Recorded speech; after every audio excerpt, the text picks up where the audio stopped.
Espace 2. Bonjour, Charles Sigel au micro.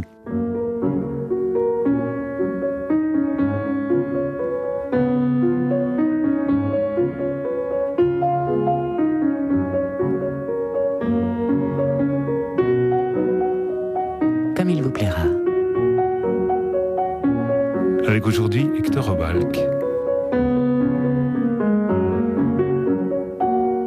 Bonjour à tous, bonjour Hector Obalk. Bonjour. Hector Obalk est difficilement accessible le mardi. Le mardi, en France du moins, c'est le jour de fermeture des musées. C'est le jour où il pose sa caméra face au tableau, où il entre dans les tableaux, où il les caresse, où il s'en rapproche, où il se perd dans les détails, où il s'y trouve peut-être aussi.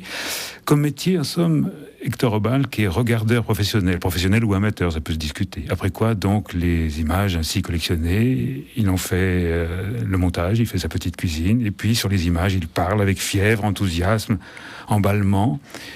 Il y perd le souffle, parfois on le perd à le suivre, mais on le suit. D'ailleurs, on l'a suivi dans la plupart des médias, de préférence grand public d'ailleurs. L'idée, c'est de faire partager la fièvre, l'enthousiasme, l'emballement, le regard tout simplement. Arte, Paris Première, Canal+, France 2, Ardisson, Sinclair, Tadi, peu importe. Elle, le magazine aussi, qu'on est tellement content de feuilleter quand on va chez le coiffeur. Bref, faire passer la peinture, surtout la peinture, en catimini, en fraude, en contrebande, et qu'elle passe. Le DVD, Internet, le livre aussi, ainsi celui intitulé « Aimez voir », qui est paru chez Azan l'année dernière, qui fait en somme la même chose, les zooms, les détails, le souffle, etc., mais sur papier. Hors circuit, ça va sans dire, hors du circuit de l'histoire de l'art traditionnel et hors du circuit de la critique d'art, puisqu'il aime l'image, le récit, la figuration, la couleur, et pas tellement les installations ou les concepts. Voluptueux, amoureux, intuitif. Au début du livre, dans le chapitre intitulé judicieusement « Début », vous posez, Hector Obalk, cette question « Qu'est-ce que je regarde au fond dans un tableau ?» Vaste question, qui finalement donne le vertige. Pourquoi regarde-t-on des œuvres d'art ? C'est une question, là ? Oui. Mais c'est trop dur comme question. Mais il faut toujours attaquer très fort, et puis après on voit. Je ne sais pas pourquoi on regarde des œuvres d'art. D'ailleurs, le « on » est complètement... Pourquoi je ? Voilà, vous me posez une question, c'était Jacques Chancel, là. C'est pourquoi avez-vous peur de la mort ? C'est pas du tout une question que je me pose. Il se trouve que, comme il y en a qui ont été interpellés par la musique quand ils étaient adolescents, moi j'étais interpellé par la peinture, on va dire les choses comme ça, quand j'avais 12-13 ans. Sans doute grâce à mon professeur de dessin, qui nous faisait faire des choses un petit peu école des beaux-arts, avec des exercices qui n'avaient rien d'académique, dont je me serais bien moqué 10 ans plus tard, mais à l'époque, ça m'enthousiasmait beaucoup. On passait de ces petits exercices scolaires, à savoir, tiens, qu'est-ce que vous allez faire si vous faites un monochrome ? Ou... tiens, on va faire aujourd'hui disparaître la figure, enfin, toutes des petites choses un peu avant-gardistes qui ont leur quantum de ridicule et de choses un peu passéistes. Ben, j'allais à l'art moderne et tout ça, et c'est vers 15 ans que j'ai découvert l'art pas moderne du tout, qui était l'art classique. Et là, je pensais que j'allais être critique d'art. Il y a des gens qui sont des artistes ratés et qui se réfugient dans la critique d'art. Moi, je n'étais pas un artiste du tout, et je croyais que, en emmenant mon père voir des choses, d'abord de l'art moderne, auquel il ne comprenait rien, et j'étais si fier de lui expliquer, de lui montrer, de lui dire qu'il y avait du beau là-dedans, etc.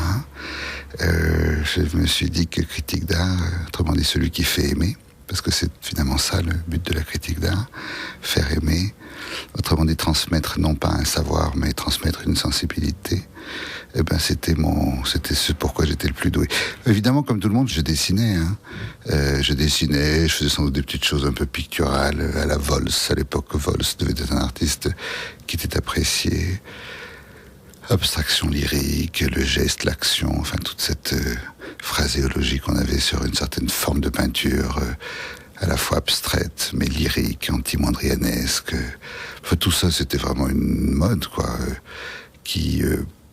comme toujours avec 10 ans de retard, est arrivé dans les lycées, dans le lycée dans lequel j'étais. Et de fil en aiguille, je me suis rendu compte que j'étais beaucoup plus fort avec les yeux qu'avec la main. C'est-à-dire que ce que je faisais avec la main, autrement dit, le jugement était plus fort que le savoir-faire. Et donc, j'ai arrêté j'ai dû laisser le pinceau. Enfin, je dis ça, c'est la contradictoire avec ce que je dis tout à l'heure, mais sur le fait que je ne serais pas un artiste raté, parce que j'étais pas un artiste du tout. Enfin, je parle vraiment de choses qu'on fait le dimanche, quoi, vous voyez, qu'on fait à l'école et tout ça, c'était ça que je voulais dire. Mais il y avait envie notamment de parler à votre père, qui a été votre premier écouteur. Oui, parce qu'il était plutôt... à l'époque, on aurait dit réactionnaire, vous voyez. Vous lui en rajoutez aussi dans le genre, non ? À l'époque, moi, j'étais pas du tout un réactionnaire, j'étais un avant-garde. Oui, mais lui, en rajoutait dans le genre réactionnaire pour vous titiller, non ? Je ne sais pas, non, pas du tout. Je pense qu'il était très sincère. Non, là, je comprends pas, là, vraiment, qu'est-ce que là, il se fiche de nous. Oui, ce genre de paroles et tout ça. Je sais que je viens de l'art moderne. Et c'est de l'art moderne que j'ai bifurqué vers l'art classique, je vous dis, entre l'âge de 12-15 ans et à partir de 16 ans. Et à 16 ans, j'ai commencé à découvrir l'art classique, dont je pensais qu'il m'aurait été interdit, vous voyez. Puis, je suis allé à Munich. Munich a été un moment de révélation. J'y suis allé pendant 2 années de suite, enfin 2 étés de suite. Pourquoi c'était Munich, comme ça, par hasard ? Alors, dans les familles bourgeoises à laquelle j'appartenais, il était bon de faire des séjours linguistiques. Ma mère étant linguiste, elle tenait à ce que je connaisse des langues et que j'en connaisse au moins 5. Votre mère, pour préciser les choses, c'est Henriette Walter. Elle est bien connue, qu'on a souvent entendu sur les ondes de la radio suisse romande, d'ailleurs. Ah bon. Et donc, à l'époque où tout le monde voulait qu'on fasse du latin, ma mère disait non, il faut faire des langues vivantes. Je pense que maintenant, elle aurait pensé que c'était bien de faire du latin et du grec. Mais bref, moi, je devais connaître bien 5 langues. Ça aurait été mieux 6 à ses yeux. Et donc, j'allais en Allemagne pour apprendre l'allemand. Et j'étais dans une famille Beibesour. Et j'allais tous les jours à la Pinakothek de Munich.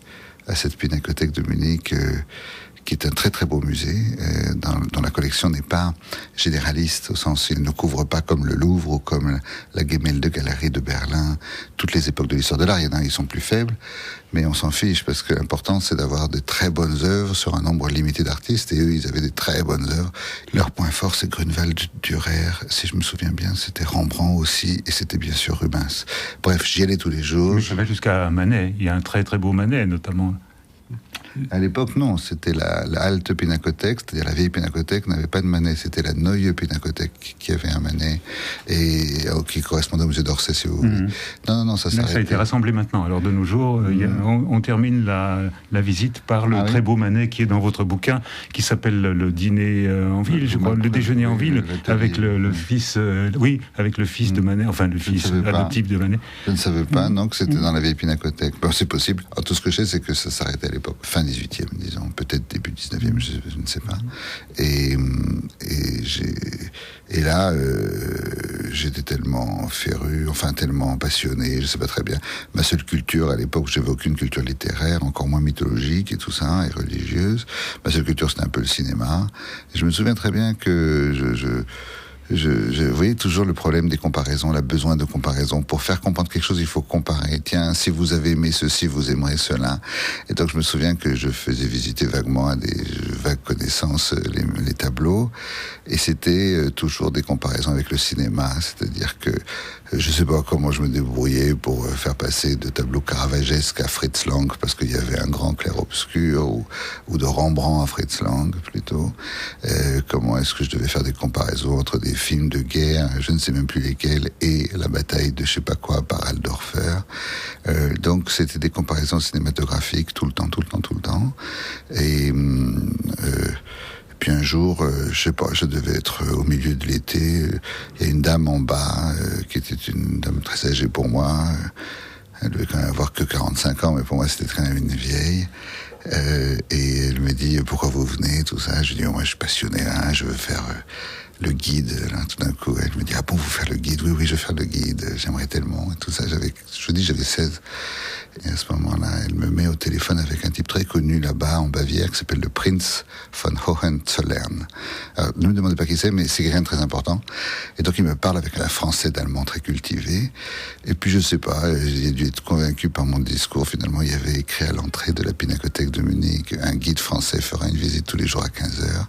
Et donc tous les jours à 15h, gratuitement, j'attendais quels étaient mes visiteurs, à qui je devais faire découvrir ce que je ne connaissais pas très profondément, mais en tous les cas que j'aimais de tout cœur. Et c'était un peu naïvement comme ça que les choses sont faites. Et à la fin, j'étais bien content d'avoir un pourboire. J'avais donc 16 ans.